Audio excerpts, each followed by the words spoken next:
আজকে ভিউয়ার্স এই যে একটি বাইক আমরা ক্রয় করলাম, আজকে ক্রয় আপডেট নিয়ে আসলাম। এই যে এই ভাইয়ের বাইক, তো বাইকটা এই মুহূর্তে আমরা নিলাম, খুবই ভালো ফ্রেশ কন্ডিশন একটি বাইক। 2024 সালের 2 মাসে এটি কিনেছে, গাড়িটি ব্যাংক জমা করা আছে। এই গাড়িটি ভাইয়া বেচে, হ্যাঁ আপনি খুশি আছেন তো? জি খুশি আছি। আর প্রথমত গাড়িটা আমার বেচার কোনো ইচ্ছে ছিল না, হ্যাঁ। বাইক ওয়ার্ল্ডে আসলাম তো হ্যাঁ। ভাই আমাকে একটা ভালো মুনাফা দিল, হ্যাঁ, যার কারণে আমি বাইকটা দিতে বাধ্য হলাম। আরো যাই হোক, এই ভাই বলতে চাইছে এই যে আমাদের বাইক ওয়ার্ল্ডে আসে, হ্যাঁ কেউ আপনারা নিরাশ হয়ে যাবেন না, আমরা কিন্তু ভালো একটা মূল্যে এই গাড়িটি কিনলাম। গাড়িটা কিন্তু ওর ভালো আছে, অনেক ভালো কন্ডিশন গাড়ি। হ্যাঁ, তো আমরা ব্যাংকের মাধ্যমে টাকা পেমেন্ট করছি, কিছু টাকা বাকি আছে, এটা এখন হাতে দিব।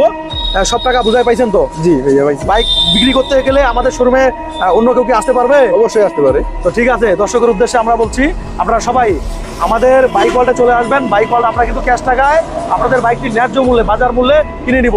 ধন্যবাদ সবাইকে।